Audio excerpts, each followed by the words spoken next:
All right. Good evening, everyone. How we doing?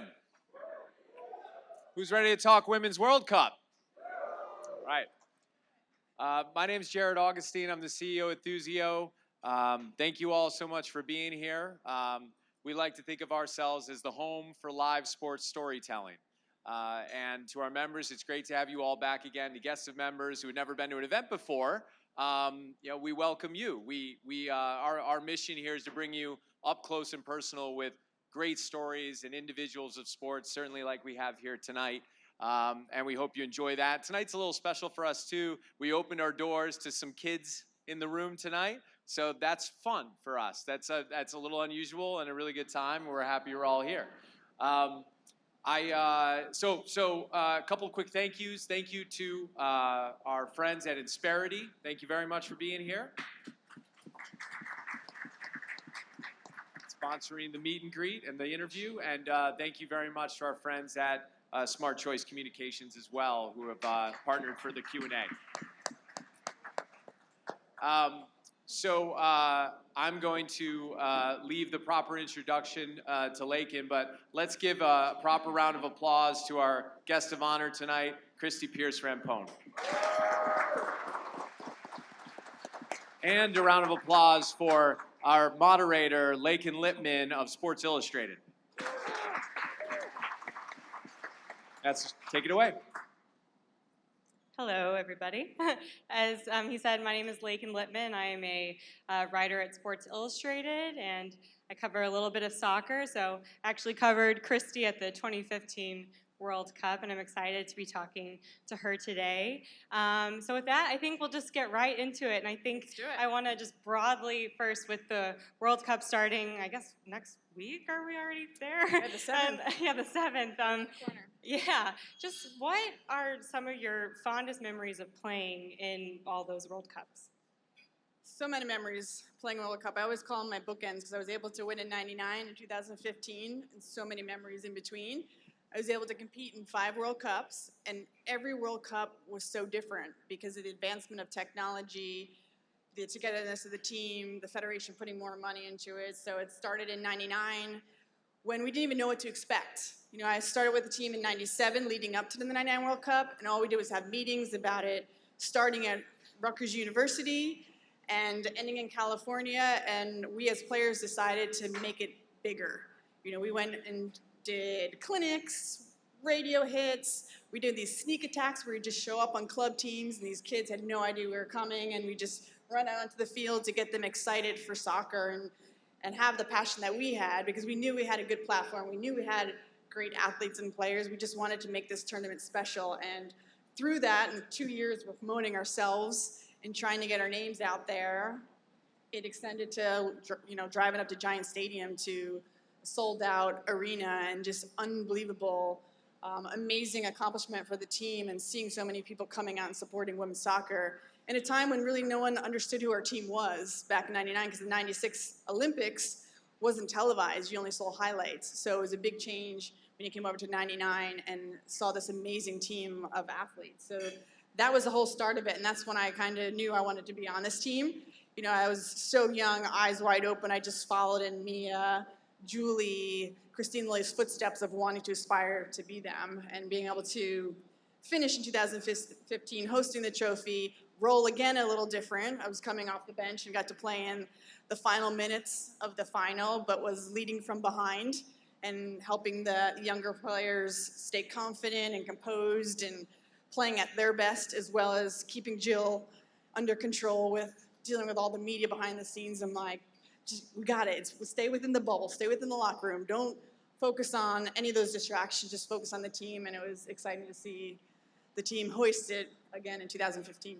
Isn't there a good story from that 99 World Cup when you guys are on the bus and you're driving up to Giant Stadium and you kind of realize all these people are here for us, and you feel like rock stars kind of for the first time? Absolutely. We had no idea that the traffic was for our game. We just thought we were going to miss the game because we didn't have a police escort back then. So we're like, how are we going to get there on time? Like, we were all stressing.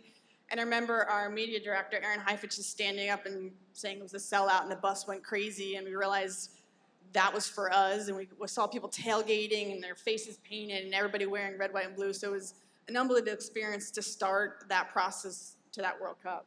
Now, you were on the winning World Cup teams in '99 and 2015.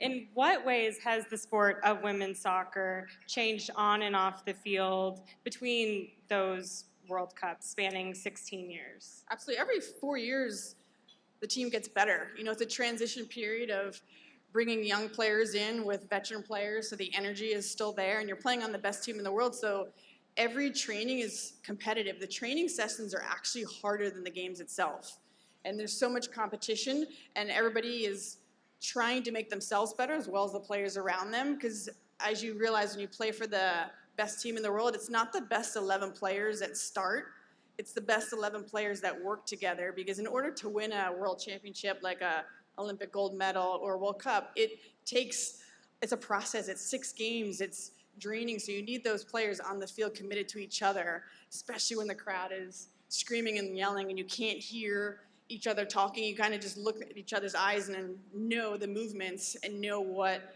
the other players dictating by their movements. So, you know, playing in those World Cups has been tremendous. But the growth now to 2019, the technology is what helps these players become fitter and better and know how many touches they have in the ball. So after every practice, you're wearing a heart rate monitor, a GPS unit, you have a watch on, so it's tracking everything. So the fitness coach will know, hey, you got to do extra, you got to do less. I don't know if anybody was at the Red Bull game, but you saw some of the players running at halftime, and that's because they didn't hit their numbers and they were not going in the second half. So they did a little extra fitness at halftime as well as the players after the game. So everything's individualized now. In '99, we ran as a team. Everything was exactly the same. Now everything is structured to your position, your playing style, and getting you ready to be able to, like a Crystal Dunn running up and down the flank, or an Alex is doing short sprints. So everything is geared individually to that individual player to have the best performance she can have, which is completely different, as well as the video component of being able to see how many touches you get on the ball, where your hot spots in the field are, where you're passing the ball, more like who you connect with better, where your services are, how your services, are they completed or not? How, you know, as a back, we should be 90% pass completion. Up top, you're a little bit more in the 70s, 80s, because it's that final pass which is the hardest pass in the field. So you get to reflect back on your individual play, and I can click on just my name and I see all my clips throughout the game, so you can become better individually. Wow. I kind of want to take you back a little bit. You're the coach of your '99 team. Tony DeChico passed away not long ago. What was so different, I guess, about the way that he coached compared to maybe the way Jill coaches or other coaches are approaching the game now? Tony just loved his job, and he wasn't afraid to admit that and be passionate about it. He actually trained on the field with us as well, so he was kind of that coach that saw things more so from the field by playing. Now, in this time period, it's hard for the coach to be on the field, but he was there putting all the time and energy. I respected Tony's decision. He was more the offensive coach because he was a goalkeeper coach, so he loved to coach from the back forward. He trusted me. He picked a small girl from Monmouth University and invited me into a camp when I never expected I would even get that invite, and I was a forward my whole career. And he moved me to the back on the second day, and I trusted his knowledge and his instincts, and I appreciate everything that he's done for me, and he's the reason that I was able to play for 19 years. Now, you earned the nickname Captain America, I believe, because you, the U.S. won, I guess it was 2 Olympic golds and a World Cup title while you were captain. And I believe we have a video clip of your teammates talking about your career and what it was like to play with you.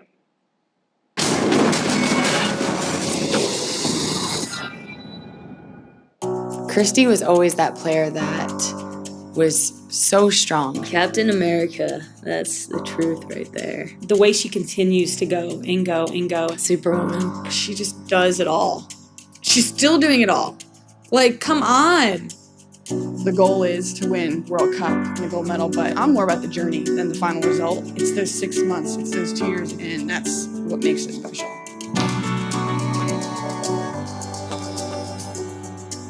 She's been monumental. It's been a privilege to know her and to have played with her.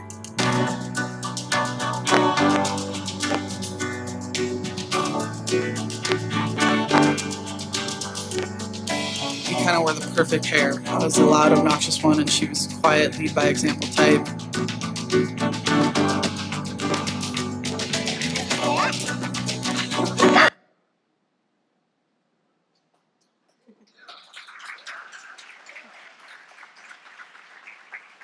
Now, first, I just want to ask, like, what are your emotions when you watch that? Just all the friendships that you make through sport, you know, being able to obviously compete on the field day in, day out against, you know, the most amazing role models of women, and then be able to continue friendships along the way. And, you know, Abby and I, like she said, we were complete opposites, but we're best friends at the same time. You know, she was the emotional one, the loud one, the one that was riling everybody up, and I was the one that was just settling everybody down and being composed. So we were definitely a good pair, and, you know, I was blessed to be able to be with her throughout her career, and, you know, just being able to know that I was able to influence all of my teammates in a positive way, and being able to support them and make them better players was my role. What is the responsibility like of being the leader and the captain of a national team compared to maybe being a captain of another kind of team? You're dealing with a lot of competitive women, and obviously everybody wants to start, and you're on a team that is out in the public, and everybody's a brand, and everybody wants to be the best they can be, and, you know, just making sure that you're communicating and having that clear communication with these girls, that it takes 23 players in this World Cup to win a World Cup, whether you're on the field or not. Anything you do on and off the field affects that emotion going into a World Cup. And, you know, for me, it was just being a good listener and making sure that they realized their voices were heard throughout it, because my job was to give the pulse of the team to the coach, to make sure that the coach knew the emotion of the team, whether it was feeling the pressure, whether we needed a day off, whether it was we just needed a fun day together, because the more you can spend off the field and unite and understand each other, and the better you're going to be on the field. Because as females, emotion is a big part of success, and when you respect your leaders and you trust your leaders, those players will play better. Transitioning a little bit, just want to get your reaction to the gender discrimination lawsuit that this team filed, you know, just months before the World Cup. Right, I'm so proud of the girls, because, you know, they're going after what they deserve, you know, and especially at a time period of being on a big stage, leading into a World Cup, that puts more pressure on them, you know, because now they spoke up, but now they got to defend it and go after this World Cup, and remember that they're role models, and do everything they can and not let this affect their outcome of this World Cup. I want them to go out there and, you know, be those leaders they can be those role models, and the outcome will be a byproduct of the process leading up to this World Cup. And I think you'll see success, and I'm just grateful that they were able to show who they are, you know, and speak up, and it needs to be better. Like I said, in '99, we were promoting ourselves, and look what happened. Look at the stadiums were full. You know, U.S. Soccer has to back them up and promoting them and exposing them so that people will come and sponsors will join the process of winning continuous World Cups and Olympics. Do you think this lawsuit will be a distraction at all during the World Cup? If you were still a captain, what would you be telling them? No, it's speak your mind, have, you know, let your voice be heard, but at the end of the day, when you cross that line and you're playing the sport you love, you know, express yourself through your play, and the rest will come. So now, this World Cup, you're going to be working for Fox. Yes. In LA, we were talking earlier. Can you just tell everybody kind of like what your general responsibilities will be? Yes, I transitioned to the other side. I'm commentating now, which I'm actually really enjoying, because I love to talk about the sport. And the best way to stay involved in the sport and help it grow is, you know, to educate the viewers. So now I'm doing the Tonight Show out of LA, and it will just be a wrap-up of the full day. So I'll be watching the games throughout the day, going to studio at night, and just sitting and talking about what's going on, who's going to compete against who, like who's playing well, what new stars are coming out. So it's kind of exciting, because the growth of soccer is amazing. This tournament is probably going to be the best Women's World Cup you'll see, because there's so much support behind the federations of other countries, and there's huge involvement. So the teams are stronger now, and they have a better understanding of the game. Who do you think besides the U.S. are some legit contenders to win? Besides the U.S., we're looking at Germany, France, who the U.S. will face either in the quarters, so it's going to be a tough quarterfinal.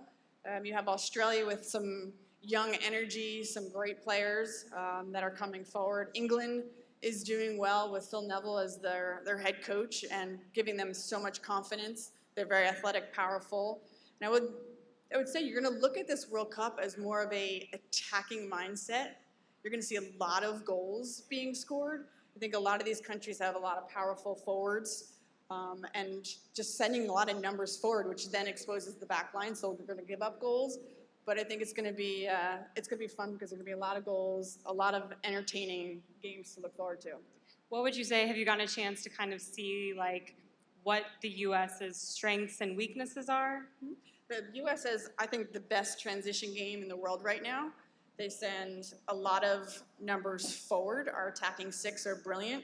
I think we have depth in that attacking six because if you look at the starters in Alex Tobin and Megan Rapinoe, they're so dynamic, but they're so creative and skillful, and their personalities shine through the way they play. And then think about coming off the bench. If they're not getting it done, you have Mallory Pugh and Christie Pearce coming off the bench. As a defender, that's the last thing I want to see in the last 20 minutes of the game. And of course, our New Jersey native Carly coming, that just brings so much energy, and you can see the passion in her eyes that she is there and she's going to score goals and she's going to make it difficult on those defenders. Now, with that being said, you have so many numbers being forward. The defense has been more exposed, and I think Alyssa Nair in the back is an exceptional keeper, but she just hasn't had the experience of a Hope Solo.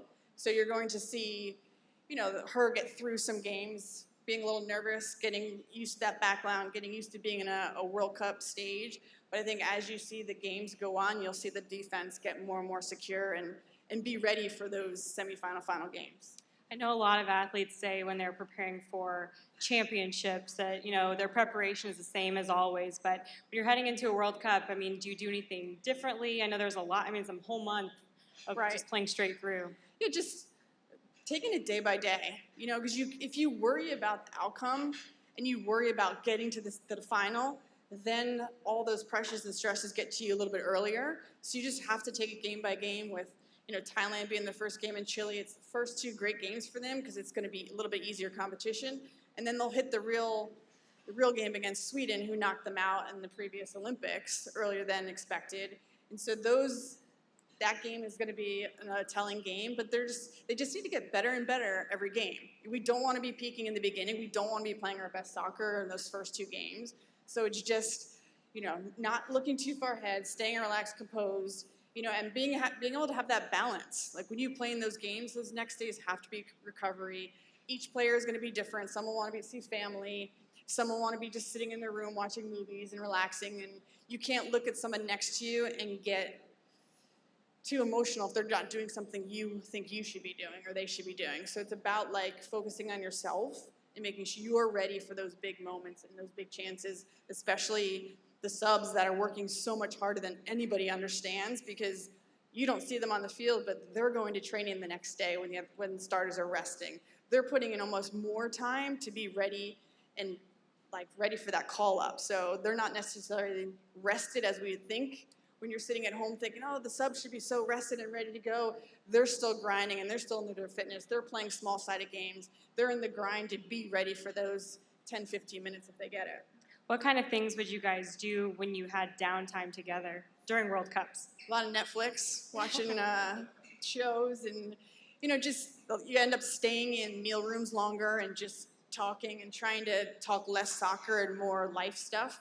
If someone's getting married or what's going on in someone's life or doing something to their house. So just trying to take the attention away from maybe those games, because you watch so much film, you're on the field, having individual meetings, having defensive meetings, attacking meetings. So there is so much around it that you have to pull yourself away and have that balance. And if you don't have the balance, sometimes that's where the pressure gets us, and that's what is the difference between what I call a gamer and a practice player. Is being able to handle those big type of games and those big moments, and taking all of those distractions away and not reading too much about yourself, because a lot of people put stuff out there that they have their opinion. Well, I know soccer's an opinion sport. Everybody sees it very differently. So If you read too much and use it as motivation, great. But if you're going to read it and then get down on yourself because someone's saying something negative about you, you got to stay away from that. So just kind of being mindful of where you are in this big, huge tournament that you're in and not getting caught up in it. Speaking of balance, how did you balance being a mom, having 2 kids, while training at the highest level? I mean, we've seen photos of Sydney Leroux, who's due pretty soon, playing out there with her very pregnant stomach. I was calling her during that time. My mom hat was on, and I'm saying, like, what are you doing? Make sure you're mindful. Make sure you're drinking a lot of water. And but I think as a mom, it puts the game more in perspective. I thought after having kids, I was a better soccer player, a better leader, a better teammate, because you don't sweat the small stuff. It's easy to say that, but you don't overthink, oh, I had a bad practice. That's going to affect, am I going to play in the next game? Is she looking elsewhere? Like, am I going to get cut? Like, everything that you did beforehand was affecting. And after I had kids, I had to come home, and then I'm going to the park. And then I'm, like, putting them down for a nap. And, it was all on me. And, there's days that I didn't even sleep. I was feeding all night and getting up. But I didn't let that affect, because when I opened my hotel room and I went out to training, that was the whole thing, is like, no one can understand what I'm going through. I don't want it to affect anything. But being a mom made my career so much better. What advice would you give working women who maybe they're not soccer players, but they want to have a family, but maybe having a career also seems daunting? Again, it's just about the balance. It's being able to separate when you have to. Working when you have to. Once that work is done, leaving it there and being able to be a mom and enjoy your family time. But if it crosses over too much, it affects, your kids feel the effect from it, as well as my teammates would feel the effect of it if I was, doing too much with the kids and not being there for them. Because as a captain as well, I had an open door policy. My door is always open for the girls to come in. And a lot of times, having the kids there just relax them. Again, in a pressure situation, you're tense, you're building up to the World Cup. It was just kind of like, oh, the kids are here, they're running around, like, this is awesome. So, just having that good balance, and just being able to take a breath. Sometimes we have to, as I always say, slow down to speed up. And I always equate it when I'm talking to the 2011 goal that Abby scored in the World Cup. We always say, kick it long, as a lot of parents will scream at the youth games. But we got that ball in the far corner, went to the opposite corner, and then Megan played that amazing ball, and we just didn't kick it forward. We slowed down in order to speed up. And that's what I always say, a lot of moms, is like, sometimes take 15 minutes for yourself, gather your thoughts in the chaos, and then you'll be more productive. Now, I know that you right now have the record of being the oldest player to have ever played in a Women's World Cup. Do you have a sense of pride, or are you just kind of like, well, I just felt good. I could do it. Of course, age didn't matter. Like, I was still being able to compete. I still felt like I was productive, and I was a big part of the team. And nothing was altered or changed for me because of my age. Like, I didn't train less. I didn't get any advantages because of my age. And it was just knowing how to train. Knowing your body, listening to your body, understanding when, I maybe needed to rest more, I maybe needed to, work harder on, like, my fitness, whatever that was. Age is just there, but it is, pretty rewarding to be able to say that I was able to compete at the highest level after having 2 kids and in my 40s. So it's not a bad thing on my resume. Oh, yeah. I guess, I'm not sure if I'm pronouncing it correctly, but Formiga for Brazil. Amazing. Is 41. Yes. She might take your record this, I love it. this summer. I love it, because I would love to see more women play longer in their career, because obviously in America you start so young, people get burnout, they don't last as long, and the game is there, right? The game is brilliant, and as long as you have the right education and the right training and the right mentality, why not? Formiga is doing well. She's their center mid. She's the engine of their team at her age, which is really amazing to see. Now, you retired about 2 years ago from the national team, and I believe we also have a clip from Christy's retirement ceremony. You ready for this? One last hurrah. Let's see how the video. There he is.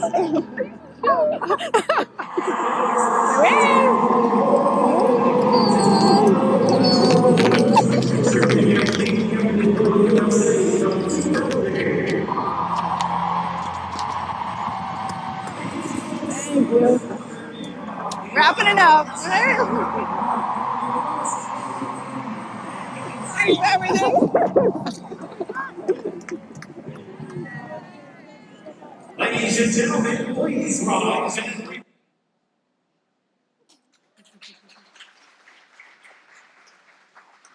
So, what was it like to be honored as one of the greatest players ever, really?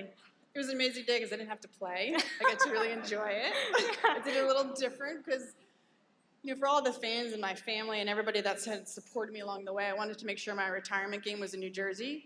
And I just said, when you guys come through New Jersey, then you can celebrate my success and my career. And it was pretty amazing because Abby surprised me and she came to the game and we have a great connection. She adores the kids and she was a big part of who my kids are today. So it was amazing just to kind of end it where I started it in New Jersey and just watch the girls succeed and play and kind of pass that torch on.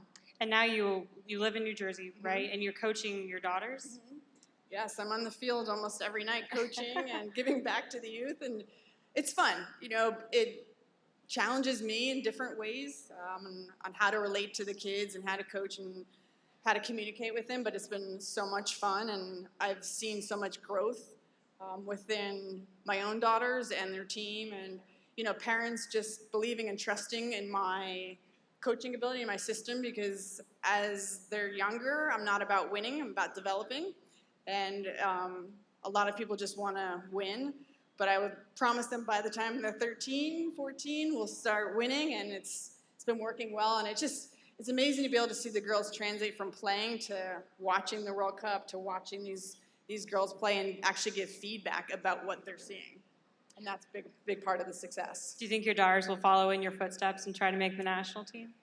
My oldest is trying to. She's, but I want her to have her own path, because when she was younger and coaching her, she's like, well, I'm not Christie Rampone. I'm like, no, you're not. You're a lot better.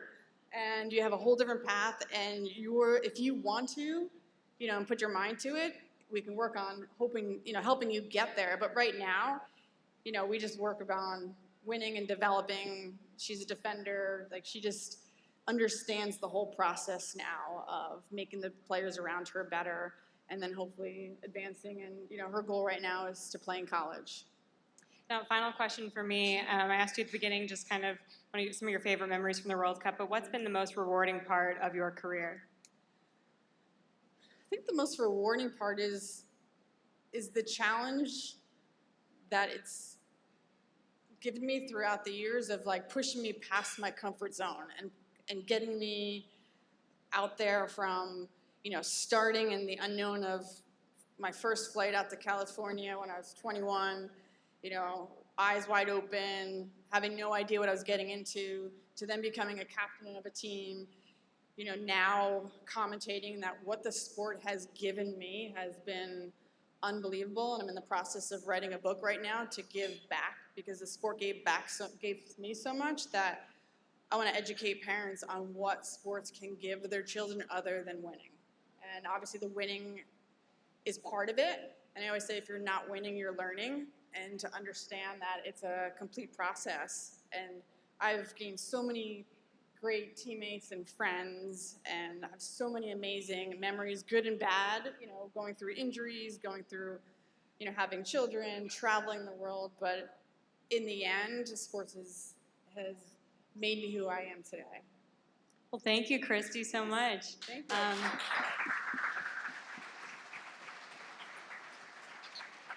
Now I believe we have some questions, and we're also, I think, going to open it up to questions, too. Yeah, so we're going to, one has been submitted here, and then we'll open it up to the audience as well.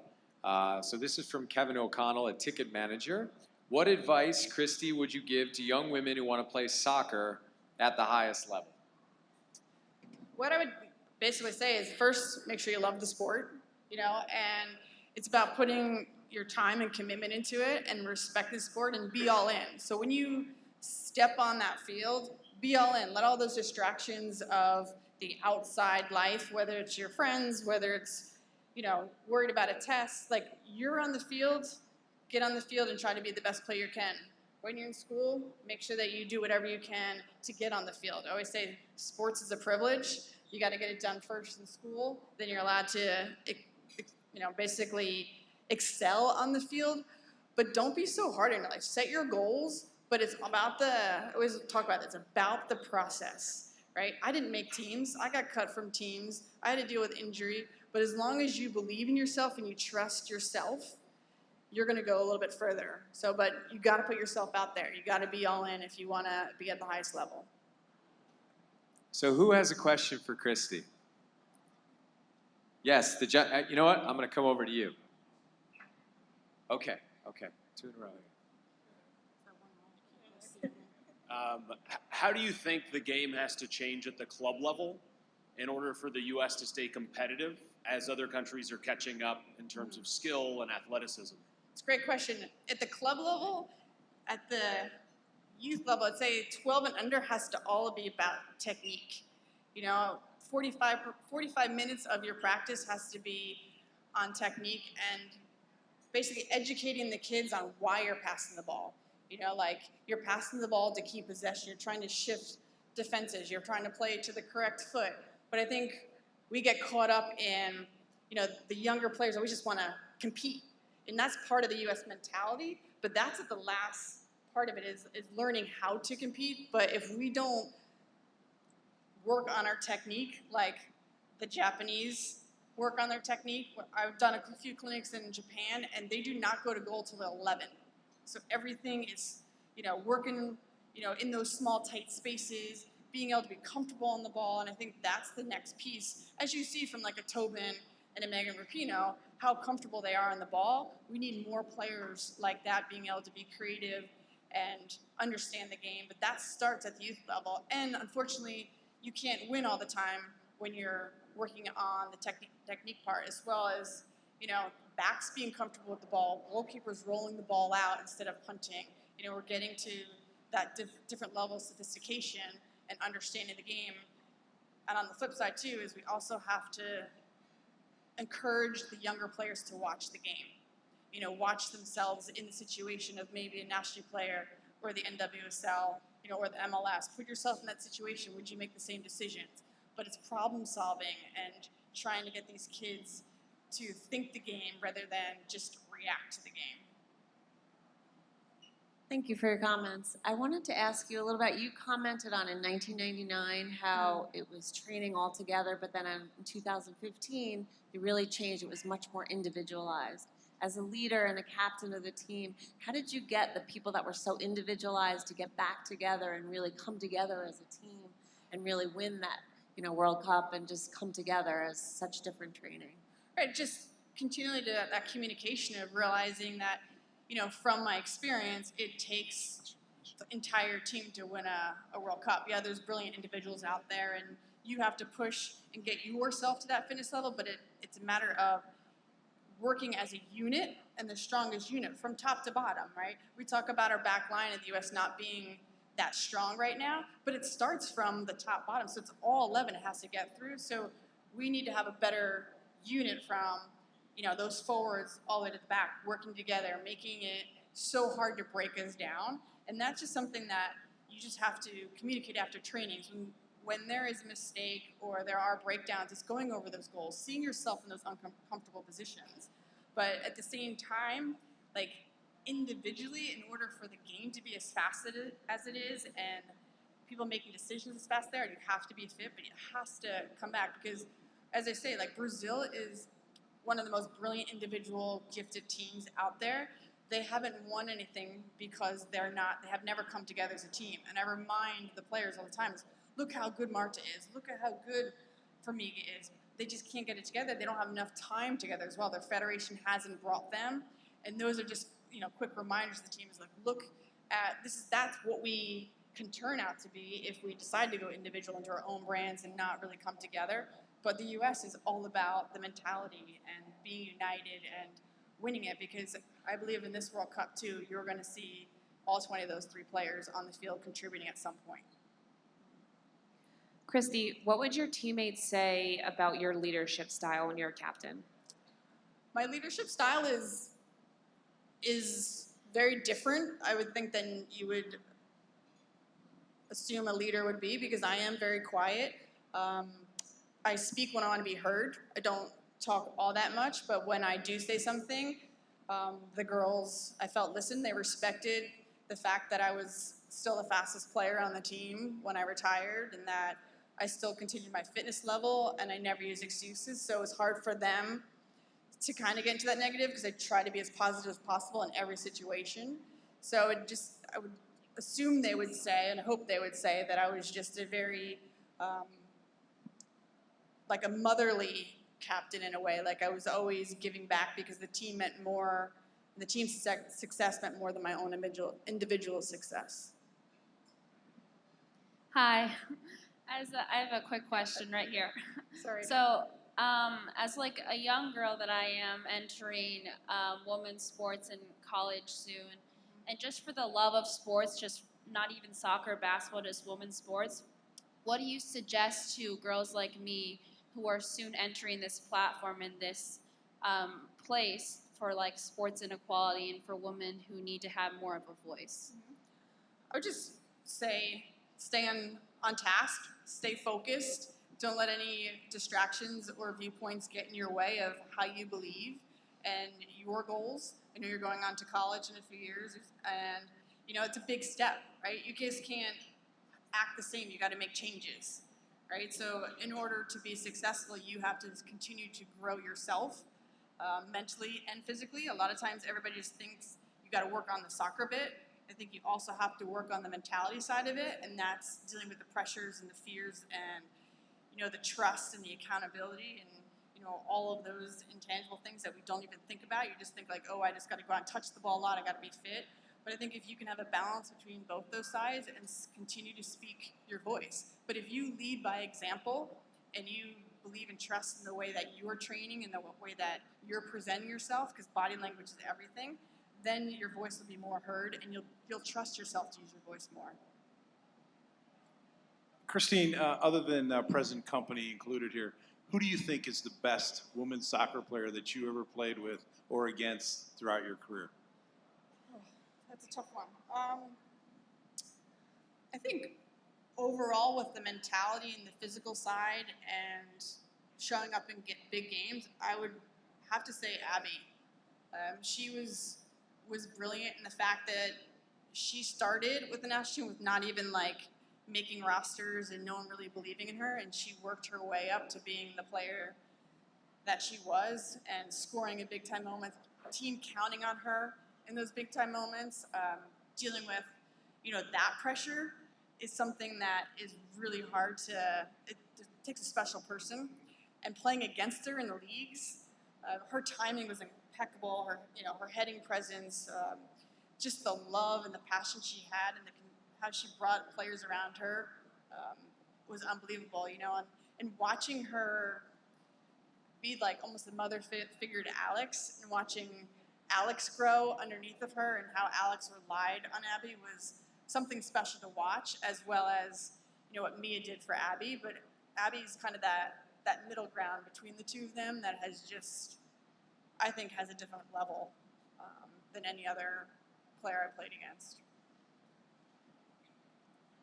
Thank you to the audience for a great group of questions there. Let's give it up for Christie Pearce Rampone.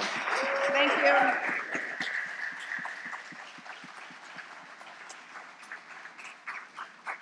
And just a few quick remarks before we call it here. First of all, you're all welcome to enjoy another drink, some more food. We have the room here until 8 p.m. If you're one of the children, one of the kids who are guests tonight, please, we have a special gift for you on your way out the door, so make sure to stop and grab one. Let's call it under 21 to grab a gift on the way out. Thank you all so much, and thank you, Lakin, for a great job. Appreciate everybody being here. Good night.